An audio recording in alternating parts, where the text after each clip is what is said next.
Psalm 61 says, "Hear my cry, O God. Attend to my prayer.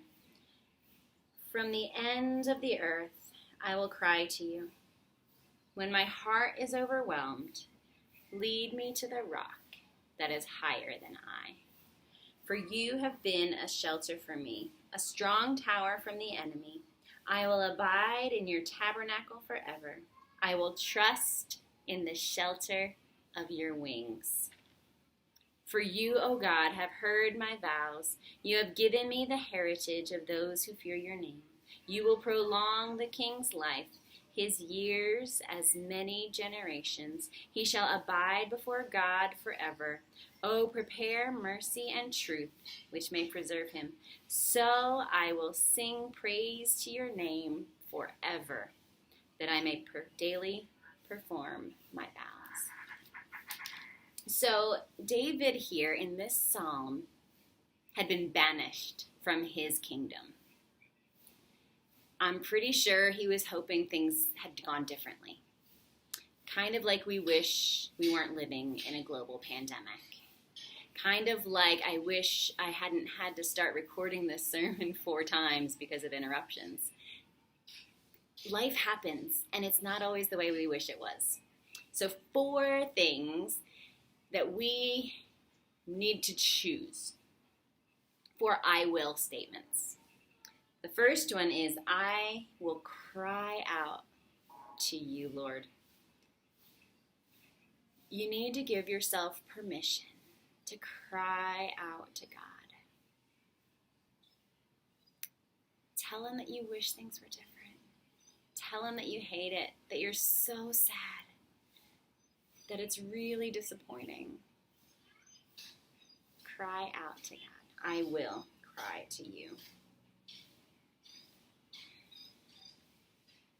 This verse, number 2, says, when my heart is overwhelmed, lead me to the rock that is higher than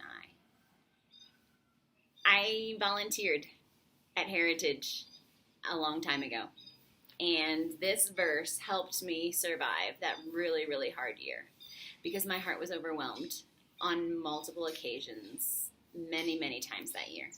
And he was a rock that I could stand on in the midst of things that really didn't make any sense. And it says, number 2, I will abide, which means that you're going to choose to stay with God even though you don't understand what's going on. I will abide. Don't let this push you farther away from him. Let this push you closer. Lean in and see what kind of comfort, see what kind of goodness he's going to bring out of this very situation that we're living through. And then it says, I will trust in the shelter of your wings.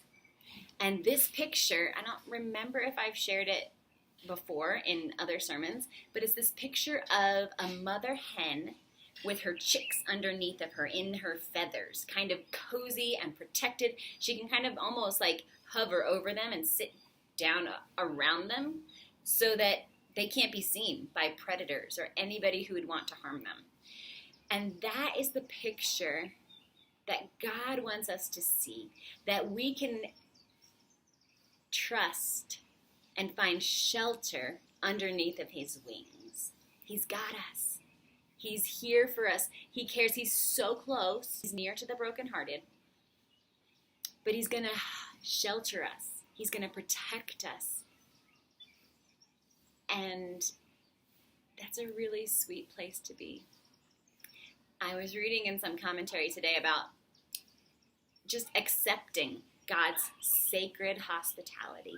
He wants you to come in and sit with him, to abide and to take shelter in all of who he is. And then the last one, verse 8 says, I will sing praise to your name forever. Don't let these hard days take away your song. Keep singing. Choose to sing. Because even though these days are hard and unknown and uncertain and can feel really scary, God doesn't change. He doesn't. If he has ever once taken care of you, he will not stop taking care of you right now. You can trust him. And I will tell you from experience that he has never failed me yet. And we've seen some really hard days, but God hasn't failed us. These 4 things will help you navigate these days.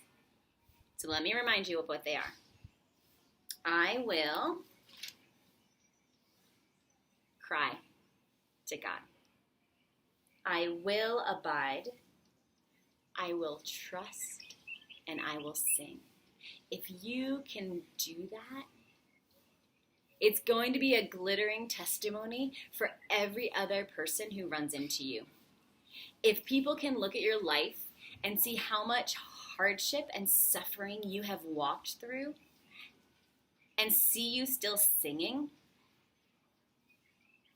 that's a testimony to the kind of amazing God that we serve, who redeems and restores crummy situations. He is a God we can trust. He says he will turn all things for good for those who love him and who are called according to his purpose. And I'm taking that as a promise today, and I hope you will too.